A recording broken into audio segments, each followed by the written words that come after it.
This is the Bartholomew Town Podcast. Welcome into another edition of the Bartholomew Town Podcast. I'm your host, Bill Bartholomew. Today, I sit down with the Executive Director of the National Education Association, Rhode Island, Bob Walsh. And Bob Walsh not only heads up the teachers union here in Rhode Island, but also a seasoned politico, a former congressional candidate. So we had a terrific time breaking down Rhode Island politics then, now, and into the future. And by the way, if you're listening to this pod on release day on Friday, Bob and I are both panelists tonight on Rhode Island PBS's weekly political roundtable, A Lively Experiment. So you can watch that at 7 p.m. on television, or I'll share the link on my Twitter account at Bill Bartholomew.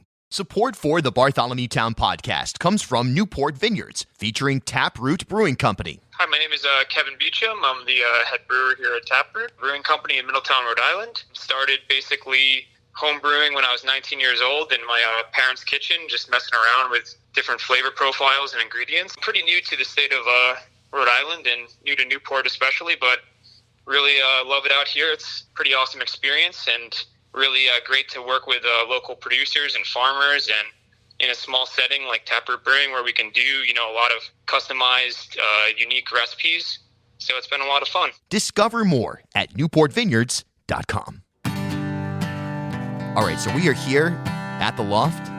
Bob Walsh talking Rhode Island, talking education. Happy New Year, first of all. Thank you. And Happy New Year to you.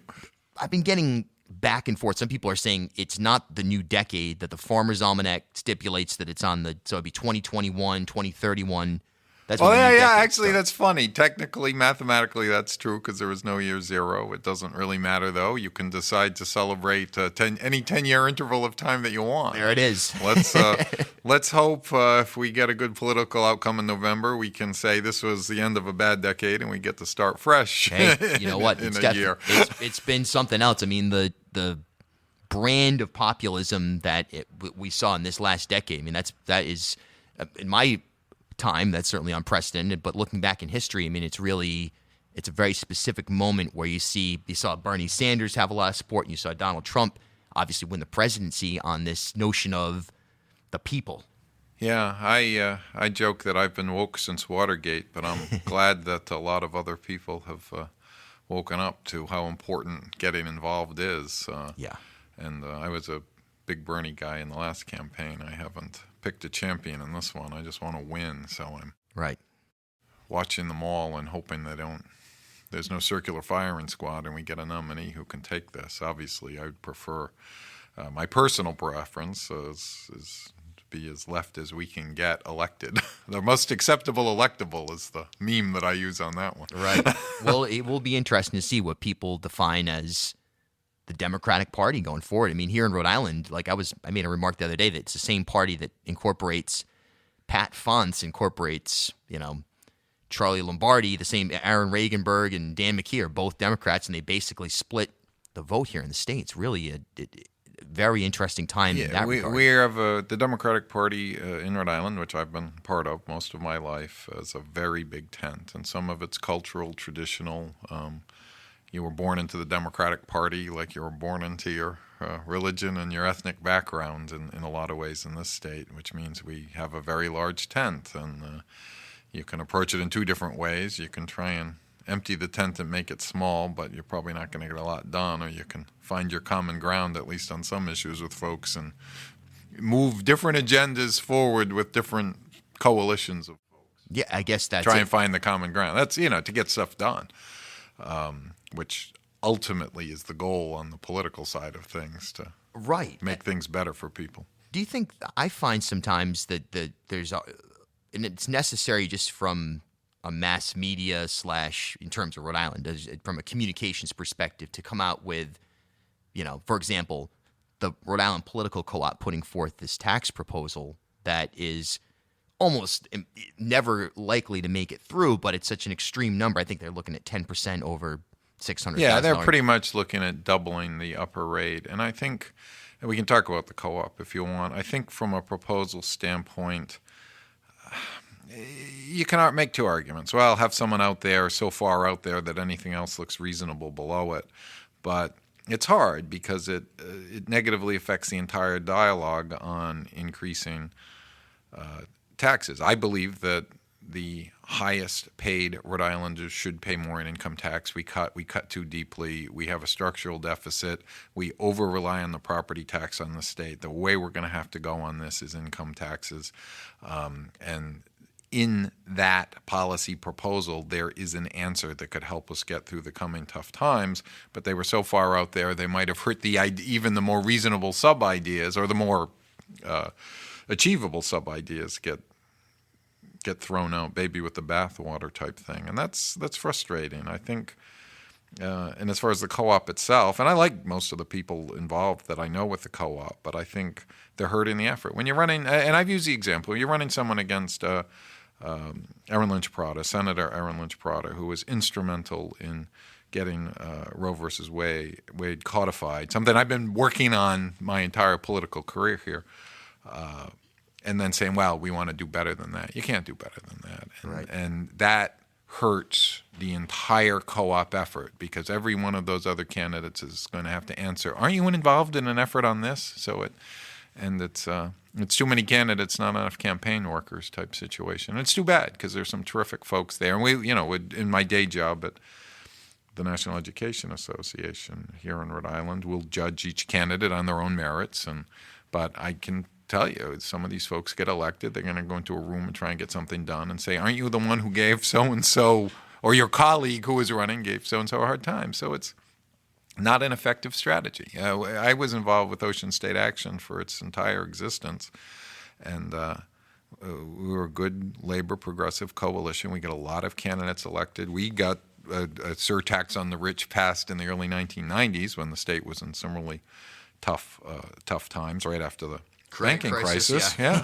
And the key to our electoral success over the years is pick a few candidates, work really hard for them, and make sure that they had a broad base of support. They had a good organization behind them, and we were part of that organization. But you picked your opportunities. Yeah, the nuances of Rhode Island are so specific. That's the question I've kind of asked everybody in the progressive, the Rhode Island Political Cooperative has been, okay, so you've got voter X, he lives in Ashaway. You've got voter Y, she lives in, East Greenwich. Where's the common factor in their life that you can link on a statewide basis that doesn't, necessarily even play into a political idea, but just the idea of pushing back against the institutions. Right. I feel because it's I agree, Bill. It's really about getting stuff done when you're there. What's the point? Yeah. Well, you get there and you want to get progressive policies enacted. You want someone who's good on the environment, good on labor, good on civil rights issues, good on social justice, understands that a progressive tax policy looks like this and not that, and kind of hits on all the issues. You get a candidate like that, and you can talk to a broad-based coalition and get a lot of support for a candidate like that. If someone's coming in as a single issue, or I just want to throw the people there that are out without any, all right, let's. Our districts are small. Generally, the elected officials are well known by the people who are voting for them, or at least they were at the beginning. And the smart ones always stay in touch with the folks that elect them. And I don't know. It's sometimes I should have done the disclaimer at the beginning. Everything I say could be wrong, but 40 years of experience in campaigns, and frighteningly, I am marking my 40th year of working on campaigns in Rhode Island, starting in a school committee race in Cumberland in 1980. So there it is. I've seen where we got the first woman elected to the Cumberland School Committee in history. So I have seen a lot. Yeah, and it's going to be interesting to see what Republicans do here in the state as well. I feel like they have an opportunity to position themselves also as sort of this, faction against the institutions and drive less policy, but they're not going to, I'm sure. Again, it's select opportunity. Their chairwoman, Sue Cienki, is saying the right things. Yeah. Target the legislature. Forget about the statewide races.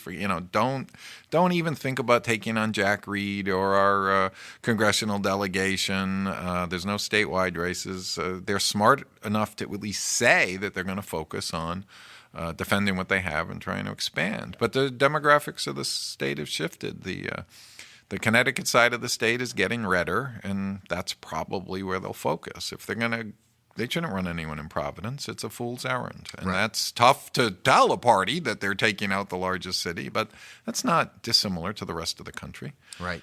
Yeah, it's interesting stuff. Rhode Island politics, I mean, it's like we could have, and we kind of do, I guess, with a moderate party and, sense almost 4 political parties here. You could have a progressive, or factions anyway, progressive flank, this sort of moderate flank, Democrats / Dino Republicans. Yeah, it manifests differently when you actually get into the General Assembly, though, because there are always progressives on both sides of the leadership fight, and there are always conservatives on both sides of the leadership fight in both chambers. There are a better way for the folks that I agree with to get things done. I think in the fight about the speaker's seat last time, and there was no candidate that the opposition was voting for. A lot of people just voted no, which I didn't think was a particularly wise tactic. I think a majority of the folks who were with the speaker and a majority of the folks who were against him were both candidates that we supported in the past. So, yeah. So the factions weren't on ideological lines entirely. Yep. And it's The Reform Caucus often gets confused as a progressive flank. There are plenty of moderates in there. Yeah. It's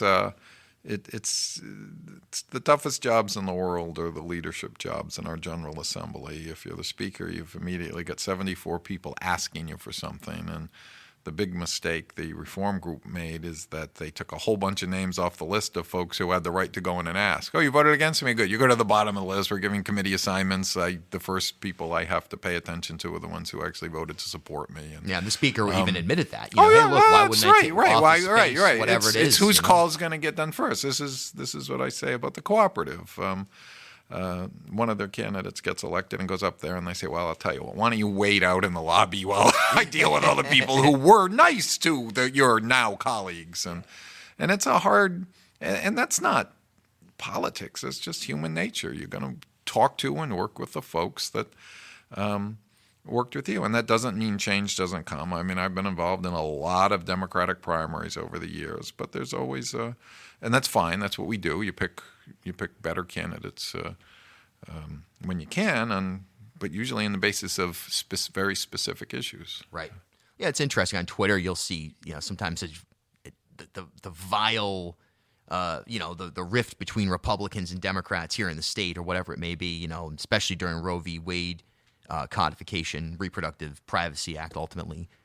But in the reality, you see people from both parties sometimes hanging out at lunch, having a joking conversation. They may have a disagreement on policy, but that human factor, it's not like it is on Twitter or the media tries to portray. And people, especially folks who are more newly involved, don't get that. They're shocked. How can you be? Now, maybe this is why I never succeed on those rare occasions my name's on the ballot. I don't have that killer instinct where I don't vilify folks I disagree with because there's probably some common ground we can find on the next issue. And that's usually the case. I've always been happy to say I've had a good working relationship with Speaker Mattiello. He's a straight shooter with me. If he disagrees with me, if he tells me. If he agrees, he tells me. If he has an open mind, that he's open to persuasion, we'll talk things through. And that's really all you ask for with anyone. And part of the most persuasive thing you can do when you're lobbying in the legislature is say, here's an issue I support, and I have 40 people behind me that are elected officials in your chamber. So we've got a majority support. So how can we make this happen? That's always the best way to get things done. Everyone, whereas Gordon Fox, the prior speaker, who I'm personally fond of, was friends with for a very long time. I was his Democratic state committeeman when I lived in Providence in his district.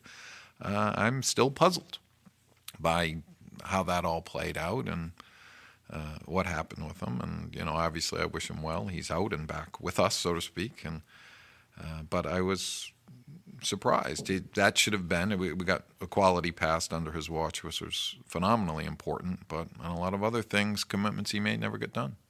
Link Chafee, the one time I colored outside the party lines and helped Link Chafee get elected, he pretty much, his slogan was Trust Chafee. I think it was before you were back in the state. And you couldn't. He made 3 major commitments to my organization which worked really hard to get him elected. He broke them all, 0 for 3. And so I'm still puzzled by that. So, right, and that's an interesting race because I feel like there must have been some decision made, union backing somehow to get Chafee. Oh, yeah. We were into very position. worried. Frank Caprio was a Democratic nominee. Ironically, we're very worried about his pension proposals and his view of the pension system. And Link made a commitment there would be no changes to the pension system without our oversight, involvement, and approval in advance, knowing that some changes needed to happen. He broke that commitment and also had committed to supporting binding arbitration for public school employees and public workers, and broke that commitment after the Senate passed the bill. And he recognized the problems that we were all having in the education world with then Commissioner Gist, and said he would resolve that. It was Governor Raimondo that fixed that problem for us, not Governor Chafee. And that was 0 for 3. That was an amazing thing. And now he's running for president again. Yeah. And hopefully he will not be the reason that we lose a close state. I don't think he'll be the nominee of the Libertarian Party. I think when they look at his record, they'll be puzzled.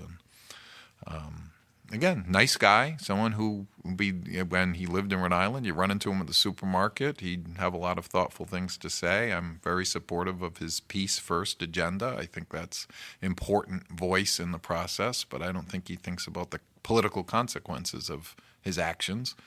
So I don't know that it's going to go anywhere. This is the Bartholomew Town Podcast. Hey, everybody, getting way out in front on this one, but wanted to let you know, coming up on Saturday, March 21st, Songs and Stories from Bartholomew Town, a full band show with special guests live in Newport, Rhode Island at the Parlor. That's Saturday, March 21st, Songs and Stories from Bartholomew Town. For more information, follow me on Instagram at Bartholomew Town Podcast, and obviously stay tuned to the pod. Okay, back to my conversation with Bob Walsh. Last year you had sort of a legendary debate on newsmakers with Alan Fung, Cranston Mayor Alan Fung, evergreen contracts, that whole world now that we're in. I mean, just broadly speaking to municipal and educational contracts and how that plays into, there's a lot of talking points out there. I think there's a lot of people who have no idea what the realities are that are. They certainly don't. And that's, including myself, because of the amount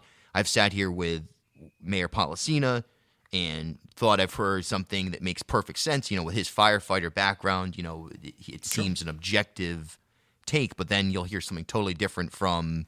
Well, the mayor's a friend of mine. He's mad at me right now because he didn't like we call it the continuing contract bill. He calls it the evergreen contract bill, or worse, I suppose. It's really a straightforward issue. We, in Rhode Island, public sector workers got collective bargaining in the late 1960s. Police and firefighters, at the culmination of that, had something called binding arbitration, which meant if they didn't have a deal, they submitted their issues to a neutral third party who imposed a deal upon them. And the reason was, well, you'd never wanted a situation where police or fire were on strike. They did not give that to teachers or municipal employees, including education support professionals in the schools.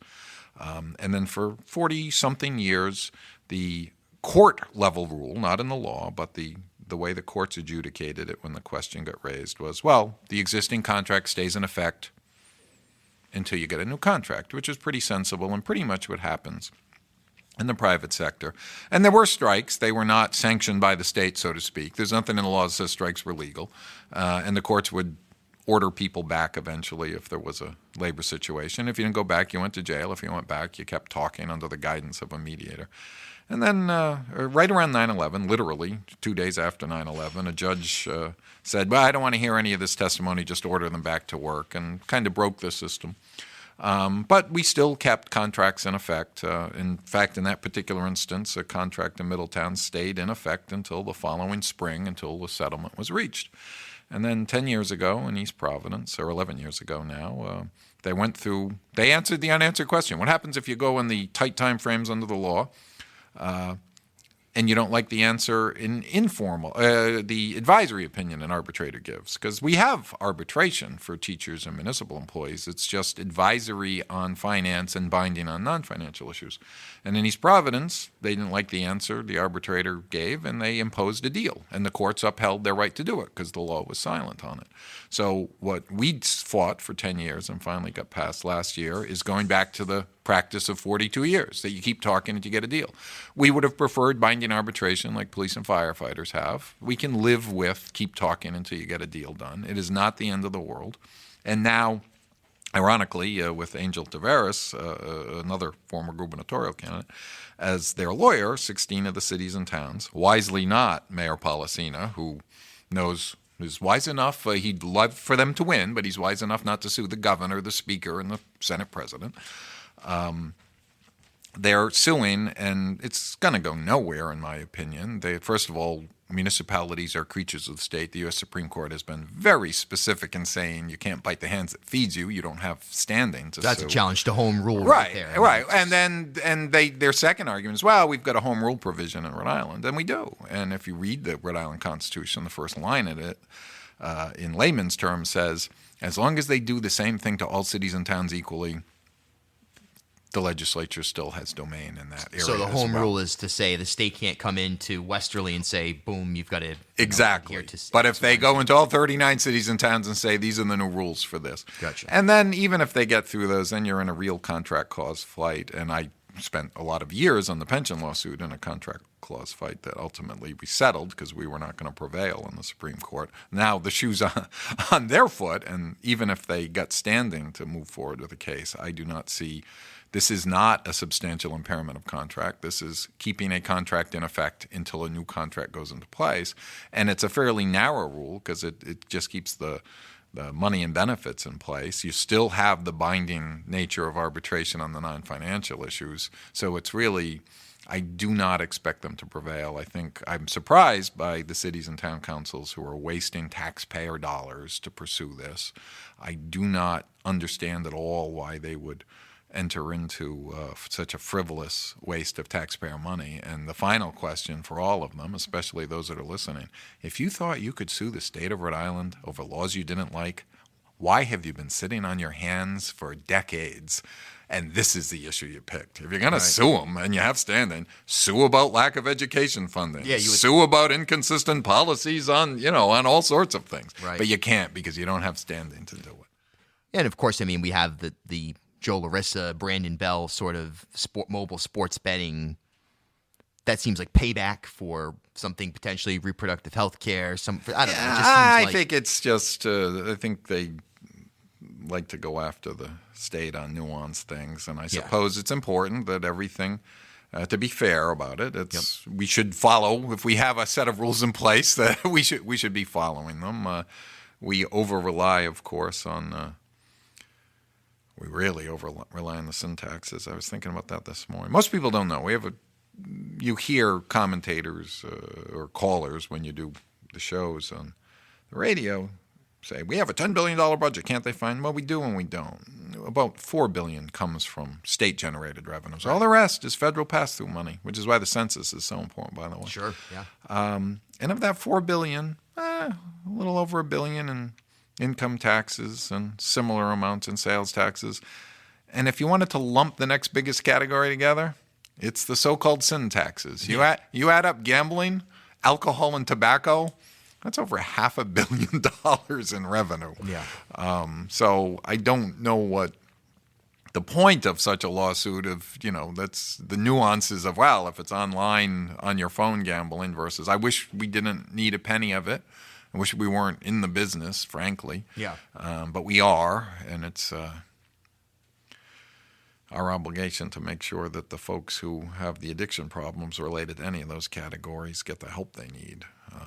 And there should be revenues from anything we generate in revenue should have a portion of that revenue for those three categories dedicated to helping the people who can't handle any one of them. Absolutely. 100% agree with that.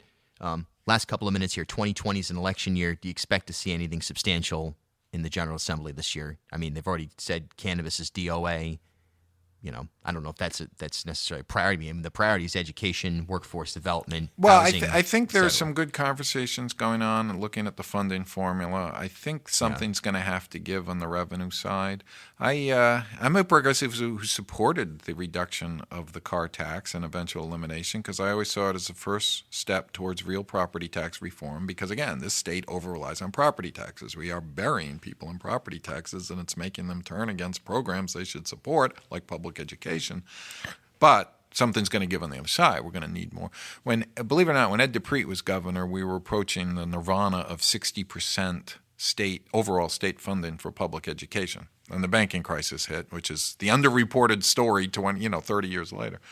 And we went the other way. And now we are probably among the worst in the country in state support for public education. So we're going to have to do more, and it's going to have to come from some sort of revenue, and there aren't a lot of tricks left. So. Yeah. We've got to move into a new economy, that's for sure, a new model, if you will, at some point. It's got to settle in, whether it's in a wind, or I should say a blue economy, an industrial economy. Oh, yeah. There's a lot of opportunity here. I mean, we're starting on the wind power track. I mean, we still got a lot of incredibly talented workers. The green infrastructure abilities of this state could be significant. We could be a leader. We could stage a lot of stuff for the entire East Coast out of Quonset. We've got all the folks who are trained at electric boat. I'd much rather have them making windmills and high-speed rail than submarines, in all honesty. Sure. Same here. No question about it. Last question. Rhode Island today, do you see it as a place that can attract and retain younger people? Or are there just too many gaps at this point to really make that a realistic goal? In other words, do you think it should be more about repairing infrastructure, repairing education, et cetera, before really making that push? I think you have to do everything at the same time. I mean, we want to attract and retain as many. When a zillion years ago when I ran for office, that was the talk. We want our kids and our grandkids to be here. We want them to have real opportunities. And a lot of the types of jobs that they would have gone into when I would give speeches like that are just gone because the economy shifted. But a lot of the new ones can be here. When my first job out of college was as a computer programmer, and that was a new and different thing, and there weren't a lot of them. Now it's an everywhere job, and so the economy's going to shift. The manufacturing jobs aren't here, and other than in niche areas, they're really not coming back big time, but there are plenty of other jobs that we can work on in the new economy, and a lot of them can be good for the world, including on the environmentally conscious side of the world. There are a lot of ways to do things. Let's do it the smart way and think about not only the 10 years, but the 100-year out scenario. Definitely. Bob Walsh, NEARI. Look out for him on a lively experiment as well. Yeah, that's right. That's right. Yeah. Occasionally. Well, thank you, Bill. It was a real pleasure to be here. Yeah, pleasure's mine. Thanks. And always a pleasure to have you aboard as well. Stay tuned for new episodes every Tuesday and Friday. Until next time, I'm Bill Bartholomew. We'll talk soon.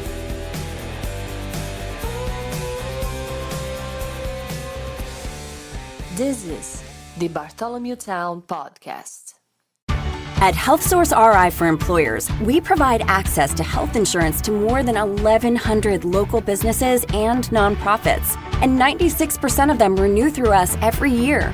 Maybe it's our choice of 19 different health plans, our 10 years of customizing solutions, or our one local team of dedicated experts helping employers find quality health insurance. See how our numbers stack up for you. Learn more at healthsourceri.com/employers.